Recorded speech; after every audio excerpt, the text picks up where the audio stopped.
बिस्मिल्लाहिर्रहमानिर्रहीम, अस्सलाम वालेकुम। मैं हूं मोहम्मद जुनैद अलीम। नाज़रीन, उम्मीद है आप सब खैरियत से होंगे। नाज़रीन, दुबई एयर शो में तेजाज़ गिरने के बाद अब निताए जाने का सिलसिला जारी है और आप जितना भी हकीकत से मुंह छुपाते रहे, हकीकत बदलने वाली नहीं है।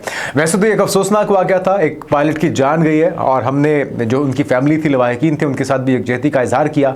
दुख की घड़ी है, लेकिन बहरहाल जो हक़ाइक़ है वो अपनी जगह मौजूद है, जिसकी निशानदही पाकिस्तान की तरफ से की गई थी। एयर शो के मौके पर भी जब लीकेज शुरू हुई, अब बड़ी खबर आ चुकी है। नाज़रीन, बातचीत चल रही थी तेजाज खरीदने के हवाले से, उस मुल्क ने तो माजरत कर लिया कि भाई हमें आपके ये तैयारे नहीं चाहिए। कौन सा मुल्क है, क्या मुज़ाकरात चल रहे थे और दुबई एयर शो में होने वाले सानहे के बाद अब क्या डेवलपमेंट हुई है, ये आपके साथ शेयर करेंगे। लेकिन वो कहते हैं ना कि रस्सी जल गई मगर बल नहीं गया। राजनाथ सिंह की तरफ से बड़के मारने का, पाकिस्तान को धमकियां दिए जाने का सिलसिला जारी है और अब सिंध को दोबारा से भारत के साथ जोड़ने की बात हो रही है। लेकिन अशोक चव्हाण जैसे जो समझ बूझ रखने वाले लोग हैं, वो सवाल पूछने से बाज नहीं आते। वो कहते हैं कि जी 2000 किलोमीटर पर मुहित जो रकबा था, जो चाइना ने आपसे हथियाया था, आज तक आप वो तो वापस नहीं ले सके। तो आप चाइना को आंखें दिखाते हैं लेकिन बात आपकी बनती नहीं है। तो आप पाकिस्तान को धमकियां दे रहे हैं, ये बात कुछ हजम नहीं हो रही। तो अशोक चव्हाण जैसे और भी लोग ये सवाल पूछ रहे हैं, लेकिन राजनाथ सिंह ने क्या धमकियां दी, क्या गीदड़ भभकियां उनकी तरफ से दी जा रही हैं, वो भी आपको बताएंगे। और फिर आपको बताएंगे कि कुछ अफसोसनाक वाकयात ख्वारिज की तरफ से, फितनुल ख्वारिज की तरफ से, और साथ में फितनुल हिंदुस्तान जो कि भारतीय स्पॉन्सर्ड है और पाकिस्तान के अंदर अमन तबाह करने पर तुले हुए हैं। पाकिस्तान को धमकियां दी जा रही हैं अफगान तालिबान की तरफ से कि 4000 से ज्यादा खुदकुश बमबारों को वो पाकिस्तान भेजेंगे। तो एक और ताज़ा कार्रवाई, पेशावर में एफसी हेडक्वार्टर्स को निशाना बनाया गया है, लेकिन बुरी तरह से नाकाम हुई ये कार्रवाई, जिसमें 3 से ज़्यादा दहशतगर्दों ने, पहले एक ने खुद को एंट्री गेट पे उड़ाया और बाकी अंदर दाखिल होने की कोशिश कर रहे थे, लेकिन इस कार्रवाई को नाकाम बनाया गया। इसका हवाला आपके साथ शेयर करते हैं। कुछ और भी दहशतगर्दों के खिलाफ कार्रवाइयाँ हैं, उसका हवाला आपको बताएंगे। और फिर आपको बताएंगे कि वो तालिबान जो कि पाकिस्तान को गारंटी नहीं देते कि पाकिस्तान के खिलाफ, आपके अमन के खिलाफ हमारी सरजमीन इस्तेमाल नहीं होगी। हाँ, भारत को वो ये गारंटीज भी ज़रूर देते हैं। पाकिस्तान ने ट्रेड बंद कर दिया है इसी वजह से कि आप दहशतगर्दी एक्सपोर्ट करते हैं, जब तक ये एक्सपोर्ट बंद नहीं होगी हमारी तरफ से आपके साथ कोई तजारत नहीं होगी। लेकिन अब फ्री चिट दी जा रही है और एक तो आने जाते हुए हमने देखा बहुत से टूरिस्ट थे जो कि बगैर दस्तावेजात के भारत के वो अफगानिस्तान में ट्रैवल कर रहे थे और अफगानी उन्हें वेलकम कर रहे हैं। अब एक इससे भी एक कदम आगे बढ़ के वो कहते हैं जी फ्री लैंड दस्तयाब है, अफगानिस्तान की सरजमीन भारतीयों के लिए मुफ्त में दस्तयाब है, आप आइए आके इन्वेस्ट कीजिए। तो इसको लेके भी कुछ अहम डेवलपमेंट्स अभी उनके वजीर तिजारत ने दौरे भारत के दौरान ये ऐलान किया है और इससे जुड़ी कुछ अहम डेवलपमेंट्स फिर आपको बताएंगे कि पाकिस्तान के दोस्त ममालिक के साथ पाकिस्तान की कुर्बतें अस्करी सतह पे, सियासी और सिफारती सतह पे मजीद बढ़ रही हैं। टर्की के साथ कुछ हमारी कंबाइन एक्सरसाइज होने जा रही हैं और गुज़िश्ता रोज HIT यानी कि पाकिस्तान की हैवी इंडस्ट्रीज टेस्ला के जो सरबराह है उनकी मुलाकात हुई है गुज़िश्ता रोज यानी कि इतवार के रोज बांग्लादेश के आर्मी चीफ से। और पहले ही खबर तो आ चुकी है कि पाकिस्तान से JF-17 थंडर मुमकिन तौर पे बांग्लादेश खरीदारी करने जा रहा है और टेस्ला के अगर सरबराह जो है वो अगर मुलाकात करते हैं आर्मी चीफ से बांग्लादेश के, तो यकीनी तौर पे इसमें टैंक्स भी हो सकते हैं, इसमें मिसाइल भी हो सकते हैं, इसमें और भी बहुत कुछ हो सकता है। तो मुमकिन तौर पे क्या कुछ इसमें शामिल हो सकता है, ये सारी तफसीलात आपके साथ एक एक करके शेयर करते हैं। पहले डेवलपमेंट नाज़रीन, जिसमें एक बड़ी डील होने जा रही थी। आर्मीनिया लगभग 20 के करीब तेजाज खरीदने जा रहा था, वो तेजाज जिन पे इनका अपना मीडिया, इनके अपने गोदी मीडिया की तरफ से अर्नब गोस्वामी हो, जनरल बख्शी हो, बहुत से सवालात उठाए गए कि जी जनरल इलेक्ट्रिक की तरफ से हमें डिलीवरीज लेट दी गई, भारत ने $1 बिलियन दिया लेकिन 2 साल के बाद सिर्फ 2 इंजन मिले हैं। तो अब जब इस तरह के सवालात आप उठाएंगे, जब 2015 से 53 से जायद खामियां इन्होंने खुद उसकी निशानदेही है कि तेजाज के अंदर मौजूद हैं, लेकिन उन खामियों को दूर नहीं किया गया, उन खराबियों को दूर नहीं किया गया, उसे एयर शो में रवाना कर दिया गया। तो शायद कोई भरम रह जाता अगर आप तेजाज को इस मौके पर ना लेके जाते, थोड़ा सब्र का मुजाहरा करते, थोड़ा तहम्मुल का मुजाहरा करते, खरीदार आपको शायद बाद में मिल जाते, या अगर आपने कुछ करना ही था तो अपने ही मुल्क के अंदर उड़ा के 2-3 राउंड लगवा के दिखा देते, शायद आपकी डील बन जाती। आर्मीनिया ये जो $1.2 बिलियन की नाज़रीन ये डील थी, 20 तेजाज खरीदे जाने थे, लेकिन जब ये नाक कटवाई है तेजाज ने भरे बाजार में, और जहाँ पे लाखों करोड़ों वहाँ पे शायकीन और फिर पूरी दुनिया की नज़रें और करतब दिखाते हुए आपका अगर तैयारा जो कि आप क्लेम करते हैं कि 4th जनरेशन जदीद तरीन बेहतरीन तैयारा है, और आपका कीमती जो सरमाया था, आपका पायलट भी उसमें जान से जाता है, तो बहुत से सवाल जिसका जवाब अभी आना बाकी है। मोदी सरकार को इसका जवाब देना चाहिए। बहरहाल खबर यह है कि आर्मीनिया की तरफ से तेजास की खरीदारी तो दूर की बात, उन्होंने मुज़ाकरात भी फौरी तौर पे मुअत्तल कर दिए हैं। उन्होंने कहा कि अभी हम इस पे बात करने पे बिल्कुल भी दिलचस्पी नहीं रखते। तो एक बहुत बड़ा सेटबैक है इंडियन एविएशन जो एक इदारा है, इंडिया एयरफोर्स को एक बहुत बड़ा धचका, और एक पूरी इंडस्ट्री जो इंडिया के अंदर ये काम कोशिशें कर रही थी कि किसी तरीके से बात बन जाए, थोड़ा माल आ जाए, थोड़ा पैसा आ जाए, उसको हम अपने लिए खरीद सकें, कुछ और हथियार। लेकिन फ़ायदा क्या, आपने नाकी कटवानी है, आपके पास फ्रांसीसी तैयारे हों, आपके पास रशियन तैयारे हों, आपके पास अमेरिकन तैयारे हों, आपने उसका वही हाल करना है, उसको फ्लाइंग कॉफिन बनाना है।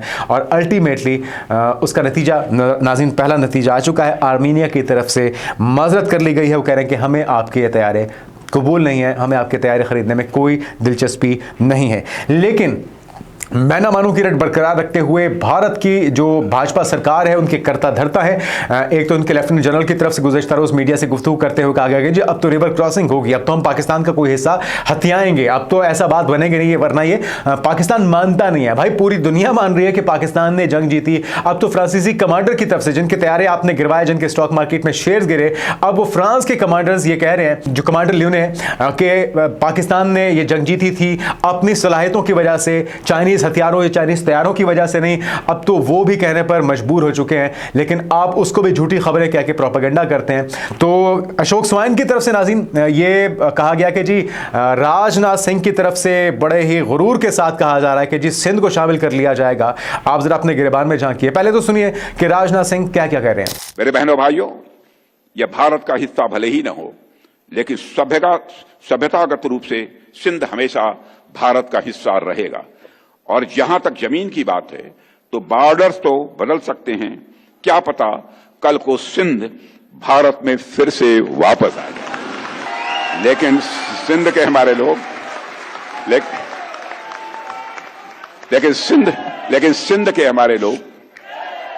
हमारे लोग जिन्होंने सिंधु नदी को पवित्र माना है, हमेशा हमारे वो अपने रहेंगे, वो चाहे कहीं भी हों। अच्छा, वैसे कितनी शर्मिंदगी के साथ ये शख्सियत जो है राजनाथ सिंह, ये शख्स हंस रहा है और उसके अल्फाज उसके चेहरे का साथ नहीं दे रहे।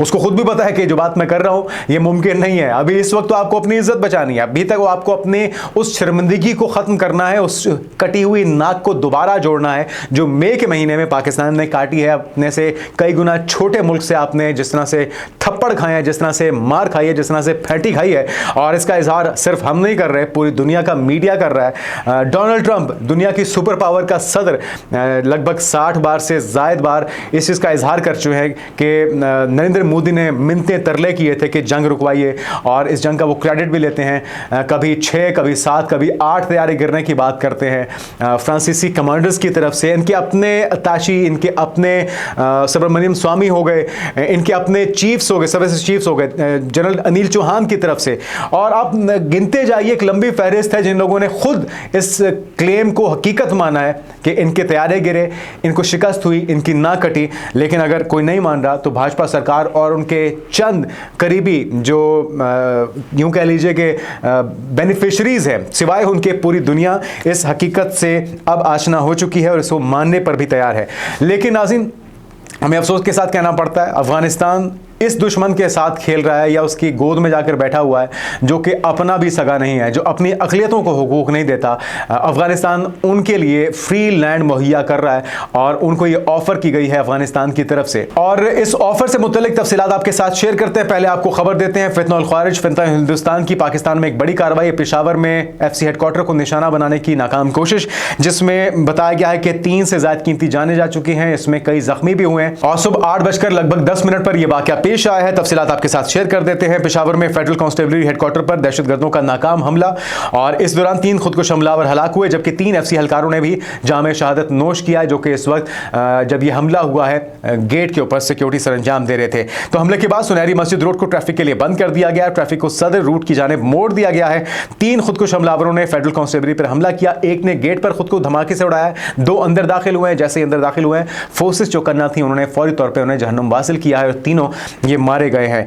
तो एक बड़ा नुकसान करने का इरादा था, पहले जो होस्टेज बनाते हैं, जिस तरह से कब्जा कर लेते हैं, मैसूर कर लेते हैं, तो उस तरह की कार्रवाई करने का इरादा था। हैंडलर्स इसके अफगानिस्तान में मौजूद होते हैं, ये अफगानी भी मौजूद था, और ये अभी तक की जो शनाख्त है उसके मुताबिक ये दहशतगर्द भी अफगानिस्तान से थे। एक और FC हेडक्वार्टर पेशावर पर हमला करने वाले मुबैना खुदकुश बमबार की तस्वीर भी सामने आई है, जो कि आप देख सकते हैं, खुदकुश शॉल इसने लपेटी हुई है, अंदर खुदकुश जैकेट है, और इसी तरह से एक और जो कार्रवाई है वो बताया गया है, खुदकुश बमबार गेट तक कैसे पहुंचा। इब्तदाई पुलिस रिपोर्ट में इसके इंकशाफात भी किए गए हैं। मरकजी गेट पर कहा जा रहा है कि खुदकुश धमाके के नतीजे में 3 एहलकार मौके पर शहीद हो गए, और दोनों खुदकुश हमलावरों के पास राइफल्स और हैंड ग्रेनेड भी मौजूद थे। अच्छा नाज़रीन, अगली खबर है बलूचिस्तान में दहशतगर्दी की कार्रवाई को नाकाम बनाने की। यहाँ पे ज़ियारत का इलाका, जहाँ पे दहशतगर्दी का मंसूबा नाकाम बनाते हुए 5 दहशतगर्दों को गिरफ्तार कर लिया गया है, और इन दहशतगर्दों से, इनके कब्जे से असलहा और गोला बारूद और मवासलाती आलात भी बरामद किए गए हैं। दहशतगर्दों का ताल्लुक अफगानिस्तान से बताया जाता है, और वज़ीर आला बलूचिस्तान ने कामयाब कार्रवाई पर ज़ियारत, इंतजामिया और लेविस फोर्सेस को सराहा है। तो हमारी फोर्सेस बहुत ही चौकन्ना है, इनकी हर कार्रवाई, इनकी हर मज़मूम कोशिश के ऊपर पाकिस्तानी फोर्सेस की नज़रें हैं, क्योंकि इनका टारगेट या तो पाकिस्तानी फोर्सेस हैं या पाकिस्तान के मासूम शहरी हैं। लेकिन आप अंदाज़ा लगाइए कि ये किस तरह से फ्री एंट्री दे रहे हैं, फ्री लैंड दे रहे हैं हिंदुस्तानियों को, वो हिंदुस्तानी जो कि इनको अभी तक दहशतगर्द डिक्लेयर करते थे, और अब ये आपस में शीरो शक्कर हो रहे हैं। ना तो ये वीज़ा दस्तावेज़ात देखते हैं कि ये रॉ का एजेंट है या कोई टूरिस्ट है, और अब ये इंडियन जो इन्वेस्टर्स हैं उनको लुभाने के लिए कहते हैं कि जी हमारी ज़मीन आपके लिए फ्री में दस्तियाब है, आप आइए यहाँ पर ड्रिलिंग कीजिए, आप यहाँ से मादनियात निकालिए, आप यहाँ पर जो मर्जी करना है, दहशतगर्दी के खिलाफ आपने कार्रवाइयाँ कर रही है, जो मर्जी कीजिए, स्याह कीजिए, सफ़ेद कीजिए, बस आप हमें डॉलर दीजिए और बदले में आपको हम फ्री ज़मीन, अपनी फ्री लैंड देने को तैयार हैं। तो ये अपनी ज़मीन जो बेच सकता है चंद डॉलर्स के एवज, और एक ऐसे दुश्मन को जो अपने लोगों का भी सगा नहीं है, नरेंद्र मोदी भाजपा सरकार की असलियत से कौन वाकिफ नहीं है। तो अफगानिस्तान अगर अपना ये सौदा घाटे का करने जा रहा है तो इसके नताइज दोनों फरीक के लिए, चाहे वो भारत हो या अफगानिस्तान हो, ये जो दोस्ती है ये एक तो गैर फितरी इत्तेहाद है, और ये दोनों दोस्त जो हैं ये इंशाल्लाह बहुत जल्द पछताएंगे। और नाज़रीन, खबर ये भी है कि ट्विटर की तरफ से अब डोनाल्ड ट्रंप की तरह, एक तो डोनाल्ड ट्रंप भी मुसलसल एक्सपोज कर रहे हैं, इलॉन मस्क भी अब एक्सपोज करना शुरू हो चुके हैं। कहा यह जा रहा है कि हजारों की तादाद में जो फेक अकाउंट्स थे बलूचिस्तान के शहरी बन के उन्हें पाकिस्तान के खिलाफ प्रोपेगेंडे के लिए इस्तेमाल किया जा रहा था, और ये सारे के सारे अकाउंट्स इंडियन निकले हैं। उसको एक्सपोज कर दिया है इलॉन मस्क ने, एक्स ने, और उसकी तफसीलात सामने लाई गई हैं, जिससे एक बार फिर से पाकिस्तान के मौक़िफ़ की तायद हुई है। पाकिस्तान का मौक़िफ़ दुरुस्त साबित हुआ है कि ना सिर्फ दहशतगर्दी फैलाने में भारत का हाथ है, पाकिस्तान के अंदर दहशतगर्दी फैलाते हैं, प्रोपेगेंडा करने में भी भारत का हाथ है। जाली अकाउंट बनाए जाते हैं, बलूचिस्तान के अंदर आज़ादी की तहरीकों का नाम देकर उन्हें पाकिस्तान के खिलाफ इस्तेमाल किया जाता है। खबर यह नाज़रीन कि अफगानिस्तान ने हिंदुस्तान के लिए बड़े पैमाने पर मरात मुतारिफ करवाने का मंसूबा पेश कर दिया है, जिसके तहत भारतीय कंपनियों को मुल्क में सरमायाकारी पर मुफ्त ज़मीन और टैक्स में छूट दी जाएगी। यह ऐलान अफगानिस्तान के वज़ीर तिजारत और सनत हैं अलहाज नूरुद्दीन अजीज़ी, जिन्होंने हिंदुस्तान के दौरे के दौरान किया, और उन्होंने भारतीय सनतों पर जोर दिया कि वो अफगानिस्तान में मादनियात, ज़राअत के शोबे में, दवासाजी, सेहत और तवानाई के शोबों में मौक़े तलाश करें, और नई सरमायाकारी पॉलिसी के तहत कारोबार को मुख्तलिफ 5 साल तक टैक्स में मुकम्मल तौर पर छूट दी जाएगी, जबकि मशीनरी और खाम माल पर इम्पोर्ट ड्यूटी कम करके तकरीबन 1% कर दी गई है। तो मुफ्त ज़मीन की ये पेशकश अफगानिस्तान की उस वसी हिकमत अमली का हिस्सा है जिसका मकसद गैर मुल्की सरमाकारी में इजाफा, सनती सलाहियत में तोसी और भारत के साथ इक़्तिसादी ताल्लुकात को मज़ीद गहरा करना है। तो ये आपस में, इनके आपस में आप अंदाज़ा लगा सकते हैं इस ऑफ़र के बाद के मोहब्बतें किस हद तक बढ़ चुकी है, लेकिन बहुत जल्द इस मोहब्बत की भारी कीमत दोनों को चुकाना पड़ेगी। आगे बढ़ते हैं नाज़रीन। अच्छा नाज़रीन, पाकिस्तान और टर्की के दरमियान एक्सरसाइजेज होने जा रही हैं, और ये सबमरीन हंटिंग एक्सरसाइजेज हैं। पाकिस्तान का जो वफ्द है वो navy ATR 72 aircraft has reach at Dalaman airbase Turkey पहुंच चुका है ये, और इस एक्सरसाइजेस के अंदर क्या कुछ शामिल होगा वो आपके साथ शेयर कर देते हैं। ASW एंटी सबमरीन वॉरफेयर इसमें शामिल है, एंटी सरफेस वॉरफेयर है, ह्यूमैनिटेरियन असिस्टेंस है, डिजास्टर रिलीफ है, और इसके अलावा नाज़रीन इसमें शामिल होगा माइन काउंटर मेजर्स होंगे, मैरीटाइम इंटरडिक्शन ऑपरेशंस होंगे, एयर डिफेंस एक्सरसाइजेस भी इस मश्क का, इस एक्सरसाइज का हिस्सा होंगे, जो कि दोनों ब्रदर ममालिक पाकिस्तान और टर्की की फोर्सेस के दरमियान सरअंजाम दी जाएंगी। और इसका मकसद जो है वो अपनी इस्तेदाद कार को पहले से ज़्यादा मौसर बनाना है।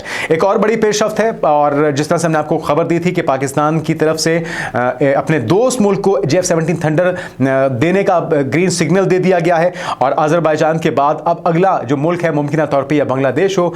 HIT के जो सरबरा है वो ढाका पहुंचे हैं, उनकी आर्मी चीफ से उनकी मुलाकात हुई है। खबर क्या आपके साथ शेयर कर देते हैं। हैवी इंडस्ट्रीज टेक्सला के चेयरमैन हैं लेफ्टिनेंट जनरल शाकिर उल्लाह खटक, जिनकी सरबराही में पाकिस्तानी वफ्द ने ढाका में बांग्लादेश के आर्मी चीफ से आर्मी हेडक्वार्टर्स में मुलाकात की है, और इस मुलाकात के दौरान दोनों मुल्कों की अस्करी रहनुमाओं ने निहायत खुशगवार माहौल में दिफाई ताउन के इम्कानात पर तबादला ख्याल भी किया है। तो फरीकैन ने दिफाई टेक्नोलॉजी, तरबियत और दिफाई मसनूआत के शोबों में ताउन बढ़ाने की ख्वाहिश का इजहार किया, और हुकाम के मुताबिक ये मुलाकात पाक बांग्लादेश अस्करी ताल्लुकात में मस्बत पेशरफ्त करार दी जा रही है, और दोनों ममालिक की अफवाज के दरमियान पेशा वाराना रवाबत को मजीद मजबूत बनाने में अहम किरदार अदा करेगी।